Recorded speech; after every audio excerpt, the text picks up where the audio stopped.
जौनपुर के बदलापुर तहसील क्षेत्र से एक गंभीर मामला सामने आया है, जहां बैनामा की गई निजी भूमि पर अवैध कब्जे का आरोप लगा है। ग्राम बखोपुर निवासी 75 वर्षीय कलावती कृष्णानंद तिवारी ने जिला अधिकारी और पुलिस अधीक्षक से न्याय की गुहार लगाई है। प्रार्थनी का कहना है कि उन्होंने विधिवत पंजीकृत विक्रय के माध्यम से भूमि खरीदी थी, जो राजस्व अभिलेख यानी खतौनी में उनके नाम दर्ज हैं। इसी भूमि पर उनका आवास भी बना हुआ है। आरोप है कि जब वह परिवार सहित रोजगार के सिलसिले में मुंबई रह रही थी, उसी दौरान गांव के कुछ दबंग और आपराधिक प्रवृत्ति के लोगों ने उनके आवास के सामने स्थित निजी भूमि पर ईंट और गोबर डालकर अवैध निर्माण कर लिया, अतिक्रमण कर लिया। विरोध करने पर आरोपियों ने न केवल भूमि खाली करने से इनकार किया, बल्कि जान से मारने की धमकी भी दी। महिला का यह भी कहना है कि विरोधी पक्ष प्रशासन को गुमराह कर रहा है और वह दावा कर रहा है कि भूमि विवाद न्यायालय में लंबित है, जबकि संबंधित आराजी संख्या अलग है और उसका भूभाग पूरी तरह पृथक है। प्रार्थनी के अनुसार उन्होंने एसडीएम बदलापुर, तहसीलदार और लेखपाल को कई बार लिखित शिकायत दी, लेकिन अब तक कोई ठोस कार्रवाई नहीं हुई। मामले में गिरवानंद तिवारी, दयानंद तिवारी और सर्वानंद तिवारी पर आरोप लगाए गए हैं। अब पीड़ित महिला ने जिला प्रशासन से मांग की है कि बैनामा की गई भूमि को तत्काल अवैध अतिक्रमण हटवाया जाए, उन्हें कब्जा दिलाया जाए और आरोपियों के खिलाफ भारतीय न्याय संहिता के तहत सख्त कानूनी कार्रवाई की जाए। फिलहाल देखना यह होगा कि प्रशासन इस मामले में क्या कदम उठाता है। आपका क्या नाम है मैडम? साधना तिवारी। कहाँ की रहने वाली हैं?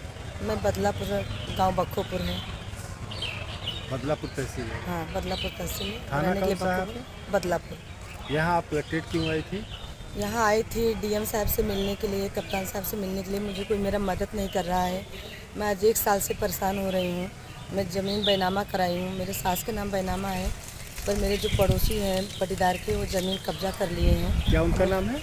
गिरवरनंद, दयानंद, सर्बानंद, मंटू, रवि प्रकाश, अर्पण तिवारी, ये सब लोग मिलके मुझे गंदी गंदी गाली देते हैं, उल्टा सीधा कमेंट करते हैं और झगड़ा करते हैं। और ज़मीन मेरा जो है, मेरी ही मड़ई है, उसको कब्जा करके उसमें भूसा रख दिए हैं। आपने पुलिस अधीक्षक या जिलाधिकारी या थाना अध्यक्ष बदलापुर को प्रार्थना पत्र दिया था? मैंने सबको प्रार्थना पत्र दिया था। थाना में भी गई थी और तहसील में भी गई थी और लेखपाल के पास भी गई थी और डीएम के पास भी गई थी। सबको प्रार्थना पत्र दिया है, लेकिन कहीं से मुझे कुछ भी मदद नहीं मिला। क्या है कहते हैं कि लेकर क्या? बोलेंगे आप जाइए, हो जाएगा आपका काम, आप जाइए, आपका काम हो जाएगा। आप कितने दिन से कलेक्ट्रेट का चक्कर लगा रहे हैं? 1 साल से। 1 साल से। हाँ, 28 मई से। राजस्व की टीम कभी मौके पे गई? कभी भी नहीं गई, कोई भी नहीं गई। एक बार लेखपाल गए थे, करीब हो गया जनवरी में गए थे। उनका कुछ काम था, उसी काम से गए थे, तो इसे घर पे गए थे और जाके फिर चले आए थे। आपका गांव तो चकबंदी में है? हाँ, मेरा गांव चकबंदी में है। तो चकबंदी के लेखपाल ने एसओसी ने क्या कार्रवाई किया? न एसओसी ने कुछ कार्रवाई किया है, न लेखपाल। लेखपाल को बोली तो बोले रिपोर्ट लगा के एसओसी साहब के पास फाइल गया है, आपको वहाँ से न्याय मिलेगा। तो आप क्या कहना चाहती हैं? माननीय मुख्यमंत्री जी से कोई आपकी याचना है?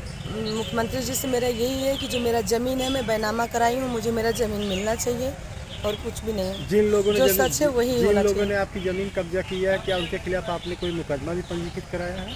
हाँ, मुकदमा उनके खिलाफ हुआ है।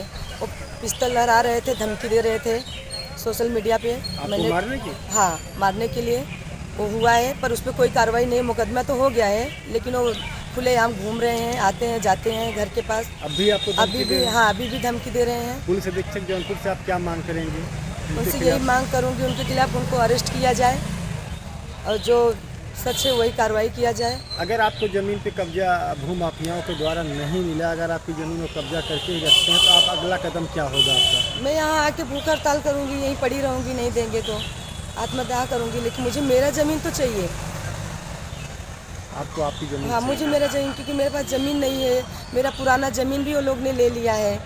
मैंने दूसरा ज़मीन लिखा है कि इस पर मुझे बनाने दो, वो भी नहीं दे रहे हैं। जिससे आपने ज़मीन लिखा है वो रोक रहे हैं? नहीं, वो नहीं रोक रहे हैं, पटीदार लोग रोक रहे हैं। क्या क्या के रोकते हैं वो बोलते हैं कि ये मतलब इसका केस हुआ है, मुकदमा हुआ है, ज़मीन मेरा है, ये मैं आपको नहीं बनाने दूँगा। क्या कहीं से कोई स्थगन आदेश है? कोई आदेश नहीं है, अभी तो कोई पेपर मुझे नहीं दिखाया गया।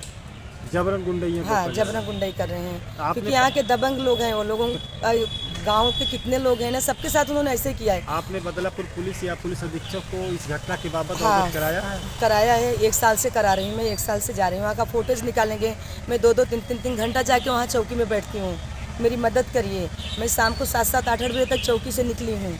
मैं अकेली महिला, लेकिन मुझे कोई मदद नहीं मिला है। मुझे यही बोला जाता है कि आप जाइए राजस्व विभाग जाइए, वहाँ से लिखवा के लाइए, वहाँ से कुछ करवा के लाइए तो हम लोग मदद करेंगे क्या तुम्हारा। आपको जमीन में अगर कब्जा नहीं मिला तो आप माननीय मुख्यमंत्री जी के दरबार में पेश होंगी? हाँ, मैं वहाँ जाऊँगी। मैं योगी जी से मिलने चाहूँगी, अपनी समस्या को अवगत अपनी कराएं। समस्या उनको बताऊँगी। मेरा ज़मीन है, मुझे मेरा ज़मीन दिला दीजिए।